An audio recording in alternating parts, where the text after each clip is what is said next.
going on, guys? PC here, and welcome to another episode of I'm Playing. Today I'm playing San Francisco Rush 2049 on the Sega Dreamcast. As you might expect from the title of the game, this is a futuristic racing game based in the year 2049. One of the main features of this game that makes it different, makes it stand out from other games in the genre, is the fact that you can do different tricks in the game.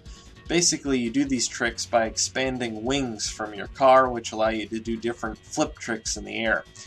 Unfortunately, the tricks really don't have much use outside of the stunt mode. The stunt mode is basically just tricks. You try and do a bunch of tricks in the air and gain a bunch of points within a certain amount of time, and you try to get a high score. Outside of that mode, in the regular racing mode, the tricks really have no use at all, as far as I can tell. They may allow you to get to certain shortcuts on some of the tracks that you normally couldn't get to otherwise, but otherwise I think the wings are pretty much useless in the regular racing mode. I know there are other racing games that allow you to get boosts by landing tricks, but this game has nothing like that. As far as I can tell, the wings really are pretty useless in the regular racing mode, which is kind of strange. I don't know why they included them at all if they're really just useless. But anyway, let's get right into the game here, and I'll kind of give you my opinion as we go along. As you can see, there's a few different tracks to choose from. I'm sure there are more that you can unlock.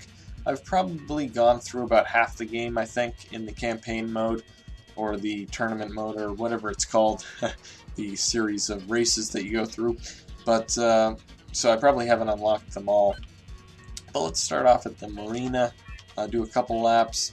As you can see, there's quite a few options that you can select to change the way the track is laid out, including you can make it backwards, you can mirror it, you can add fog, wind, drones, which is the amount of computer players. You can change the difficulty, and you can also turn deaths on and off, which I believe means if deaths are off, you can't crash, your car won't blow up when you crash. So I'm just going to leave that off. Actually, you know what? I don't think that is what it is, because I had that off before and I still blew up when I crashed, so I really don't know what that is. But I'm going to leave it off. Let's go over to the cars now. There are quite a few different cars you can choose from. All have different statistics, like top speed, acceleration, control, and strength. I usually go with the Bruiser. Transmission, automatic or manual. You can change your handling. I'm really not sure what the difference is here. Normal, advanced, and extreme. I'm just going to leave it at normal. You can change your engine, which I don't know what the difference is really. I know the Turbo 350 basically has your car is basically going on turbo the entire time. You have flames coming out of the back of the car, but I don't think it gives you any speed boost at all, because as you can see, the top speed and acceleration do not change when I change the engine, so I don't know if that really affects how your car handles or the speed or anything like that. Tires you can change. I don't appear to have any different tires. Maybe you can unlock some later. You can change your frame from heavy, light, standard. I'm just going to leave it at heavy, which is the default. You can change your wing size, and you can also change the paint job and your tire rims. So let's get right into the race. One of the things I really like about this game is there are no load times. It goes right from the menu right into the game, and when you're done with the race, you go back to the menu instantly, which is very nice. Unfortunately, there's not much else that I like about this game. It is, I'd say, probably a pretty mediocre racing game, and the reason for that being, the physics in the game, first of all, aren't very realistic. I really don't know what they were going for. They aren't realistic. They're just almost non-existent in some portions of the game. For example, if you hit another car in the game, you don't really spin out. You don't do much of anything. You hear a little bit of a bump, a sound effect, but that's just about it. So the physics in the game aren't very good. They aren't realistic. They aren't wacky. They're just weird. Is about the only way I can describe it. The handling in the car isn't very realistic. I guess they're more arcadey than anything. But yeah, the racing in the game, the handling, the physics, very, very mediocre. Almost like a budget game, I'd describe it as. There are much, much better racing games on the Dreamcast than this one. As you can see, you can do the tricks, which, as I said, are pretty useless. You basically just risk crashing by doing a trick. You don't get any benefit at all from actually doing a trick in the race, in the actual racing mode. In the stunt mode, obviously, you do it for points. Here, it doesn't do anything.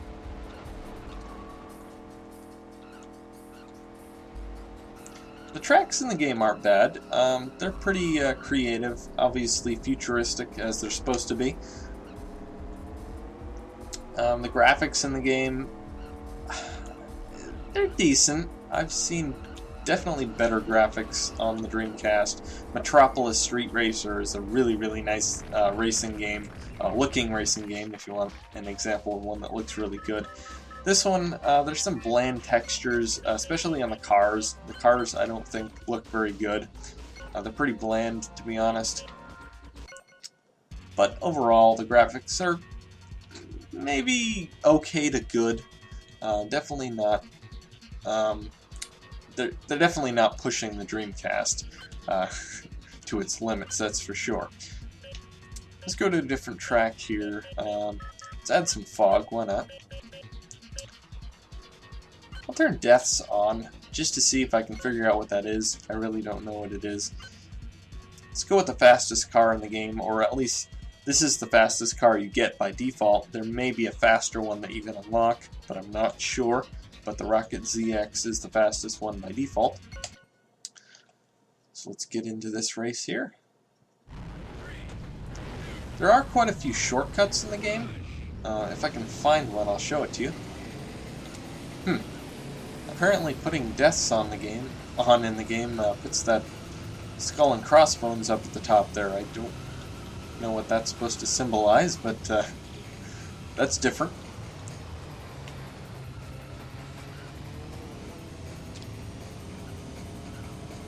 So as you can see, there's now fog in the game, making it look almost like an N64 game now, which I believe this game actually is on the N64, but I'm sure this one is the better of the two. Not that that is saying much, since, like I said, the game itself, I don't care for it all that much. There are much better racing games on the Dreamcast. This one I really wouldn't recommend getting unless you're a Dreamcast collector. It may be a decent multiplayer game, but as far as the CPU players go in this game, they are not good. They're completely unbalanced. Basically, it seems what they did was they put two extremely easy CPU players in the game, which you normally can stay ahead of no problem, and then they put a few really hard CPU players that you can never catch up to. Let's put it this way, I've played through probably, like I said, half the campaign mode in this game, and I've never won one race. Not one. I think I've gotten second place in one race, or maybe two, but that is the best I've ever done in this game. So, the CPU players are not balanced at all. You can never win, and it's pretty hard to lose, so yeah. But against human opponents, it probably would be a lot better. But like I said, the game itself is pretty mediocre and average. I would probably compare the actual handling and the physics to something you'd see in a budget game, which is not very good. The game tries, like I said, some new stuff. like with the wings and the tricks in the game and the futuristic look, but other than that, it's just your average racing game with a futuristic look to it and tricks that really don't do anything, at least in the regular racing mode.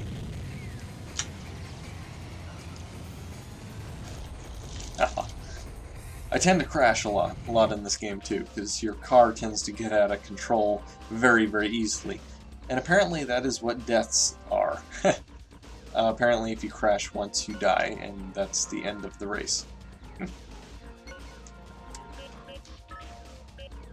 But yeah, the cars tend to flip over a lot in the game as well. And it's almost like they're really, really light. Maybe if I change the car to... Well, the car was on heavy, actually, now that I think of it. I can't imagine if I changed the car to light, I'd probably be flipping over constantly. But let's give one more... let's do one more race here. Which one haven't I done? Metro. Let's do that. Let's just do one lap on this one. And let's mirror it, why not? And we'll turn the fog off this time. And deaths, of course, we want off. Let's try the Magnum.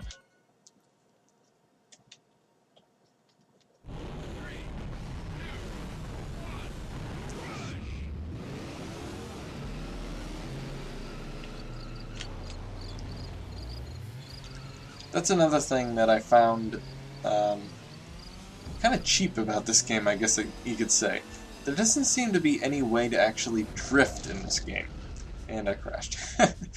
I've tried, maybe I'm doing something wrong, but it seems extremely hard to go around corners without basically bringing your car to a complete halt in order to go around the corners. So it's really strange. That's, I mean, another thing that basically goes into the handling category of this game, which isn't very good.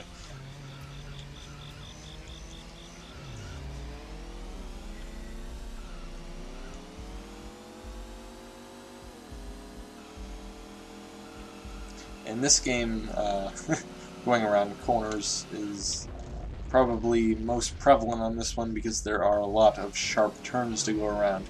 So I tend to crash a lot in this game because I can't make the turns. And there's an example of bad physics for you there. But as soon as I stopped blinking there and clipped into that other car, I got shot across the track. And of course I went and I crashed right into the wall there.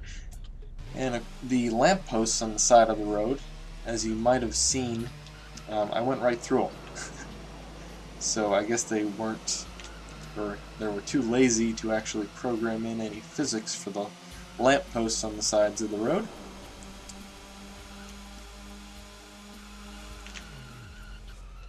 So I guess I'll sum it up right now. This game I wouldn't recommend buying. There are plenty of much, much better racing games on the Dreamcast, like Metropolis Street Racer. A game with really good physics would be Demolition Racer No Exit. A very, very good game. Has really cool destruction in the game. Your car will fall apart. Very cool physics in the game. So if you're looking for something like that, that's definitely a game to check out. Some good rally games like Sega Rally 2 and Test Drive V-Rally. Very, very good games. This one, not so much.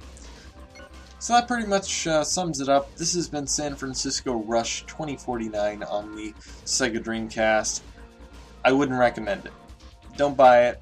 Unless you're a Dreamcast collector, there's really no reason to buy this game. It feels like a budget racing game, and there's really nothing that makes it stand out or makes it better than other racing games. It just falls short in, it seems, pretty much every area. But anyway, guys, if you've enjoyed this video, please comment, rate, subscribe, and thanks for watching.